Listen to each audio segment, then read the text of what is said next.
How's it going, everybody? Welcome back to another episode of Infinite Sports. I'm your host, Kenneth Grunfelder, to recap last night's game between the Yankees and the White Sox as the Yankees officially clinch a playoff spot. So they are in.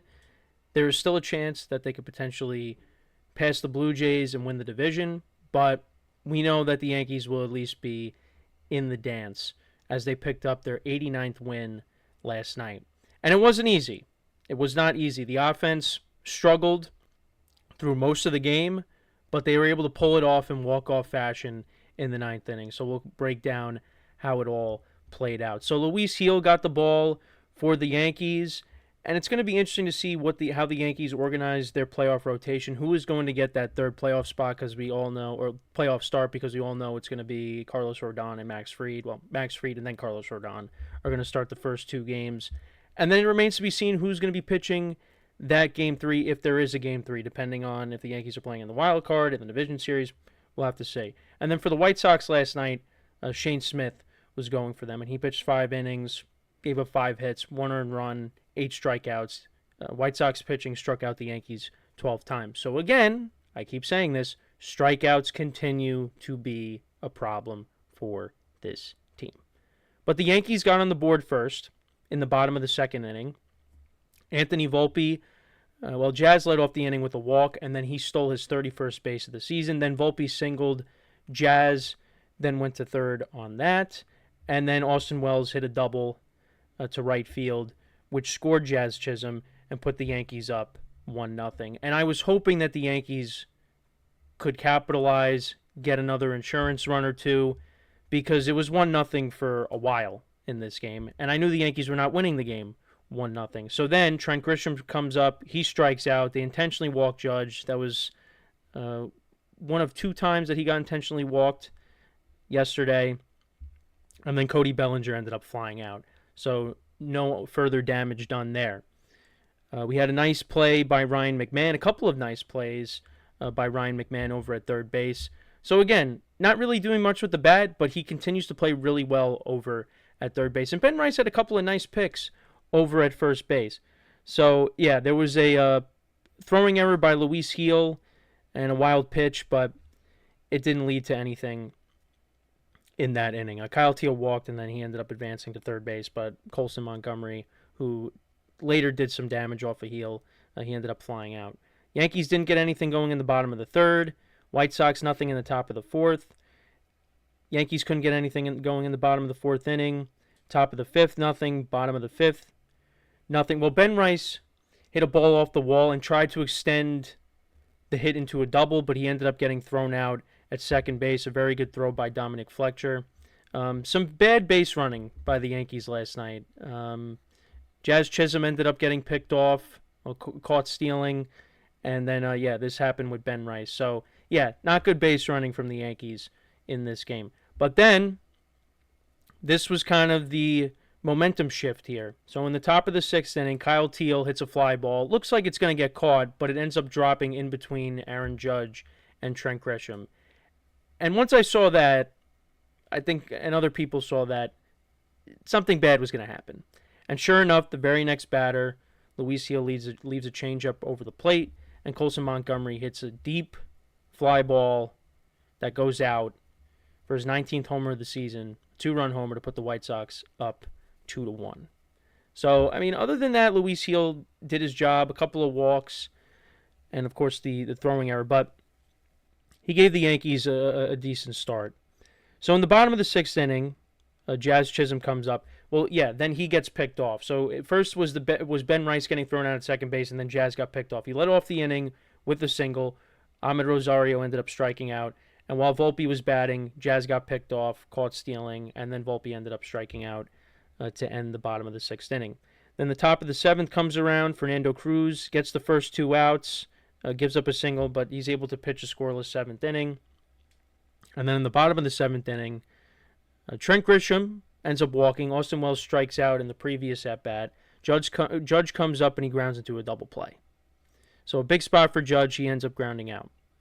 Then in the top of the 8th inning, Tim Hill comes in, gives up a single to Miguel Vargas after getting the first 2 outs. They put in Luke Weaver. He gets the final out of the inning. Then in the bottom of the 8th inning, Yankees have a chance. Cody Bellinger first, he grounds out. Ben Rice lines a single to center field. Stanton, I thought he got this one. It looked like it was going to go out for the moment. He ends up just flying out to left field. Jazz Chisholm then singles in the next at bat. Jose Caballero came in as a pinch runner. He ends up going to third base. So it's first and third with Rosario coming up. And he strikes out on a pitch right down the middle for the final out of the inning. And then in the ninth inning, Brooks Baldwin leads off the inning with a double. But then Luke Weaver is able to get the final 3 outs. So now it's up to the Yankees to try to come back. So now Michael A. Taylor comes in, and he replaces Brooks Baldwin out in center field, and we'll come back to that in a little bit. But I give Anthony Volpe, and I know Austin Wells ended up being a force out, I give these two guys a lot of credit because Volpe comes up, big at bat, and he's able to line a single to left field to get on base. And then Austin Wells immediately after that, after a 7-pitch at bat on the 7th pitch on a fastball, he singles. So now the Yankees got 2 men on, nobody out, and Trent Grisham coming up. And Trent Grisham, how many big hits has Trent Grisham gotten this whole season? I mean, the Yes Network showed a highlight video of all the big hits that he had, all the big home runs, and was it going to be another one here? And on the very first pitch, he grounds into a double play. And that sucked the life out of the stadium. And it looked like all hope was lost because then Judge ends up being intentionally walked again. So now that brings up Cody Bellinger. So Volpe's at third, Judge is at first. Bellinger is battling, putting together a good at-bat. And it's a 3-2 pitch.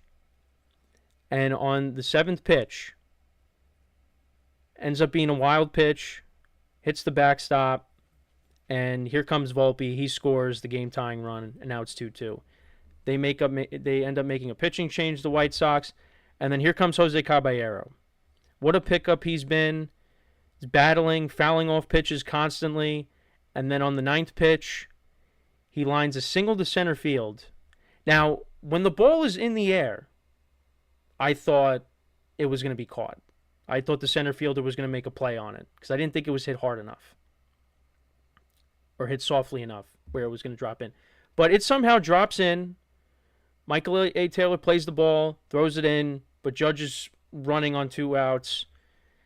And the Yankees win 3-2. They clinch a playoff spot. They clinch a playoff spot for the 60th time in franchise history. And they're in the dance. And credit to Jose Caballero for coming in late in the game, coming up in a big spot, and delivering for this team. So now with that win and the Blue Jays losing last night to the Red Sox, there's now a 1-game difference between both teams. So it's more likely than not, if the Yankees don't win the division, they're going to have the top wild card spot. So all 3 games, whoever it is, whether it's the Astros, the Red Sox, the Guardians, the Tigers, whoever it is, it's going to be one of those teams playing the Yankees at Yankee Stadium. And I'll take my chances with that.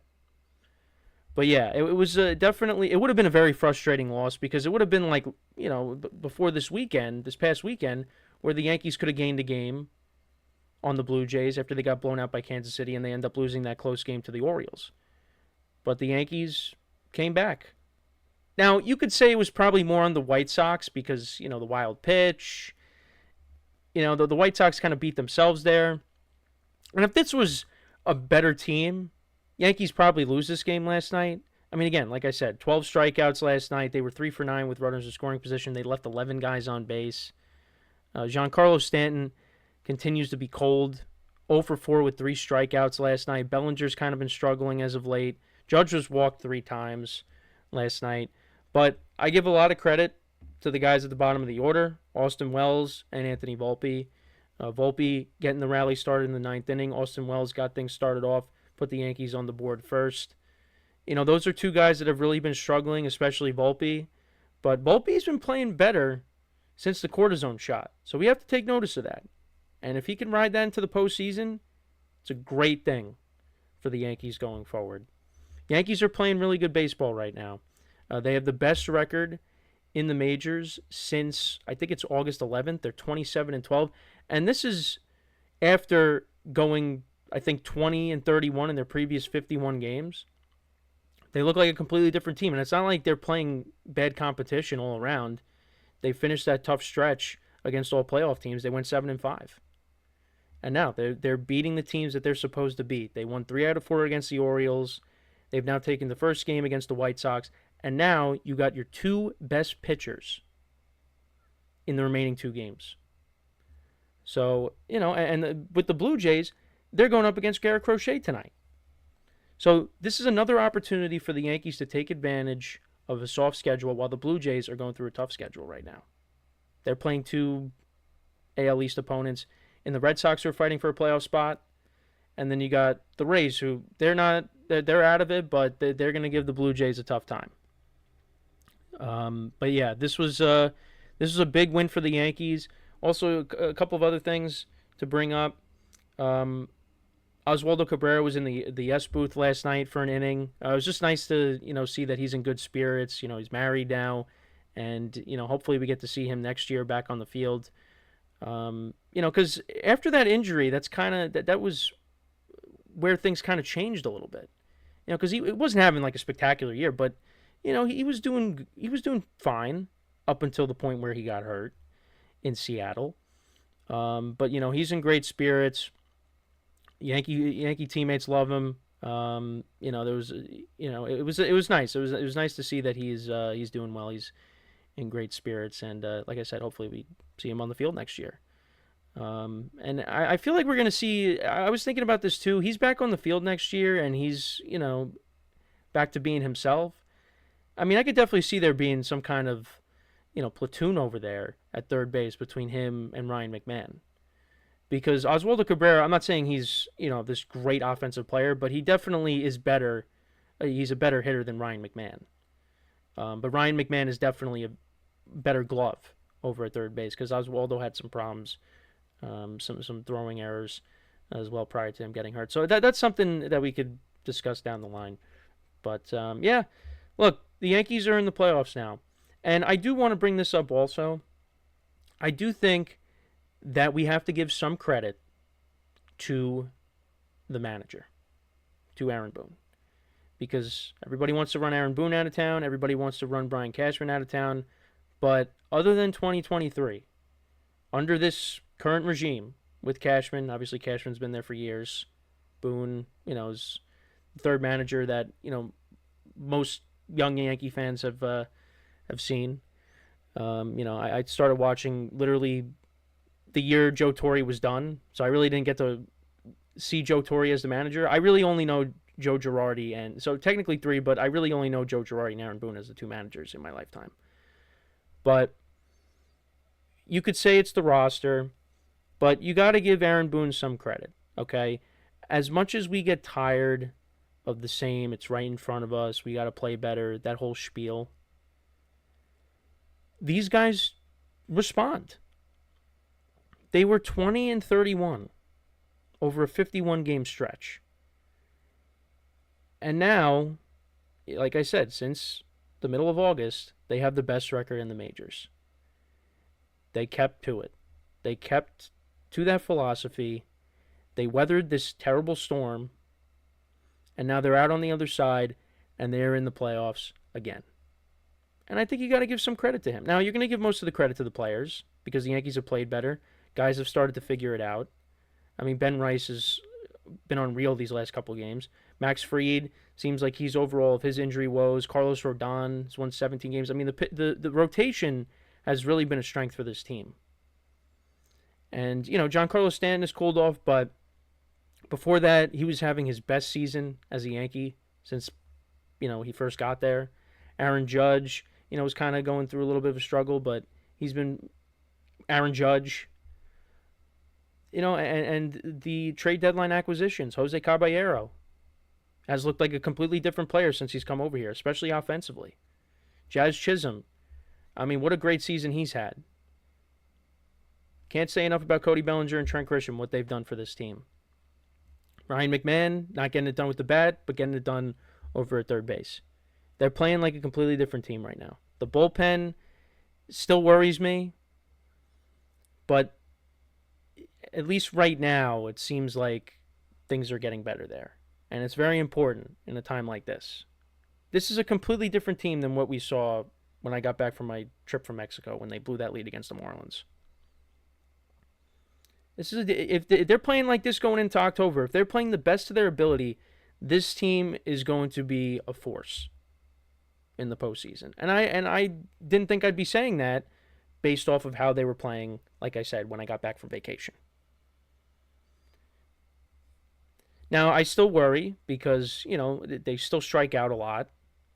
They still have their blunders from time to time, whether it's fielding, whether it's base running.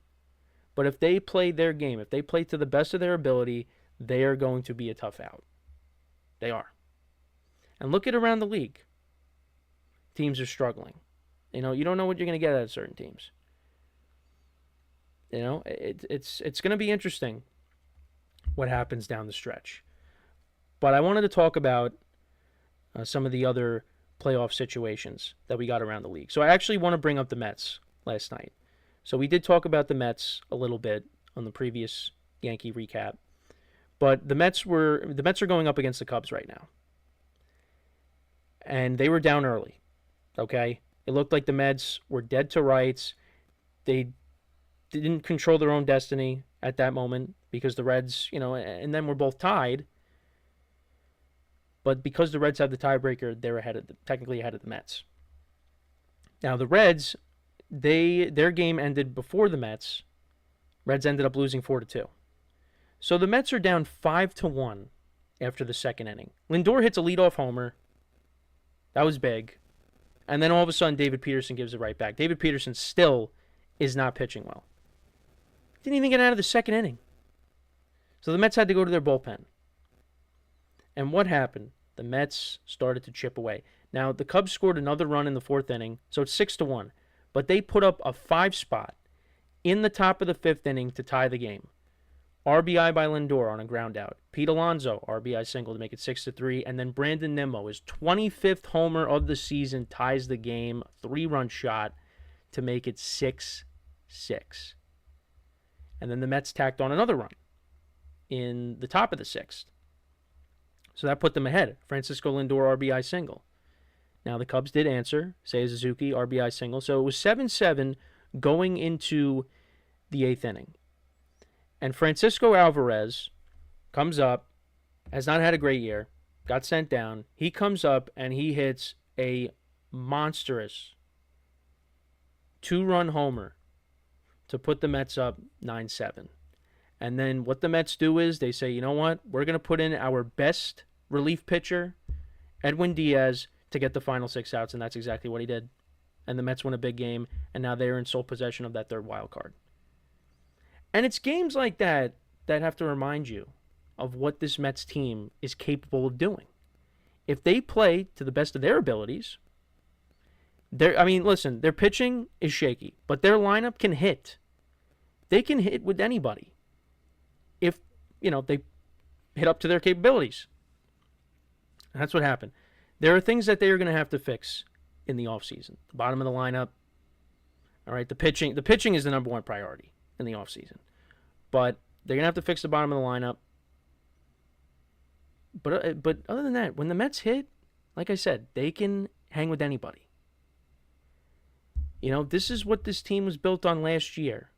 Being down and being able to come back and win games. And that's what they did. And now, it's not going to mean anything if they lose tonight. If they can build on this and continue to build momentum and take a stronghold on this third wild card, listen, they might be going up against the Dodgers. Potentially, they did well against the Dodgers this year. All right, the Dodgers have issues with their pitching too. So that was a big win for the Mets last night. Continue to build off of that, though. Because, again, if you lose tonight, it doesn't mean anything. But that was a big home run for Alvarez. Big home run. I don't know. As an outsider, I still kind of have confidence in him. I feel like there's something in there that needs to be unlocked. That can be unlocked with him. So we'll see. We'll see what that home run does for this team, for Alvarez. But yeah, big win last night. But you can't do that every single night. So, and for the Mets tonight, again, game 2 against the Cubs, they got Jonathan going for them against Matthew Boyd, who's had a very good season. Also, around the majors, so the Red Sox, they beat the Blue Jays 4-1. A controversial call in the game. George Springer up, hits a ball down the line, and the third base umpire ruled it foul. But if you look at the replay, and I know I watched John Boy break it down, it looked like it was fair. And Springer was not very happy. He ended up striking out on a pitch that was out of the zone. So that was that killed the momentum for the Blue Jays. And then the Red Sox later in the game put up a 3 spot. They end up winning 4-1. I watched a little bit of the Tigers-Guardians game because, that division's not decided yet. The Guardians have come all the way back. They have now taken sole possession of first place over the Tigers. Tarek Skubal on the mound. I keep saying Tarek Skubal on the mound. And I watched the Guardians put up 3 runs in the bottom of the 6th inning, and not a single ball left the infield. David Fry lined up for a bunt. He ends up getting hit in the face with the ball, and that really shook Skubal up. And then there was a wild pitch that ended up scoring another run. And then there was also a balk too. And the Guardians ended up taking a 3-2 lead, and they got a couple more runs in the bottom of the 7th. They end up winning, and now they're tied record-wise, but the Guardians have now taken over first place, and the Tigers are a wild card team at the moment. How about that? And then you also had the Dodgers giving up 5 runs. They were up 4-0 going into the bottom of the 7th inning. They give up 3 runs there, and then 2 runs in the bottom of the 9th inning, and they end up losing 5-4 to the Diamondbacks. And now the gap between them and the Padres, I think it's 1.5 games. Yeah, it's 1.5 games, and the Padres won last night over they played the Brewers last night. They're still playing the Brewers. Yeah, they won 7-0. And then you had the Mariners. They were down 3-1 going into the bottom of the 8th inning, and Josh Naylor hits a bases clearing double, and they end up winning 4-3, and they clinch a playoff spot. Andres Munoz comes in, gets the save. They're 88-69 on the season, and it looks like they're going to win the AL West. The Astros have lost 4 in a row. Yeah, I don't think they're coming back. I think the Astros, they're setting their sights on the wild card. Mariners, 9-1 in their last 10 games. They've won 5 straight. Right now, they are the 2 seed. So we'll see. A lot of excitement down the stretch here, as I said yesterday. But that is pretty much it. With that, let me know what you guys think about the games from last night. Still, there's a lot left to be decided here in the final 5 games of the season. As always, everybody, make sure to leave a like, comment, and subscribe to the video. Make sure to follow us on the social media platforms in the description below, and wherever you get your podcast, you can listen to us as well. Just look up Infinite Sports, and you can find us there, wherever you get your podcast. And as always, everybody, I'm your host, Kenneth Grunfelder, signing off. Have a good one. I'll talk to you guys next time. Take care.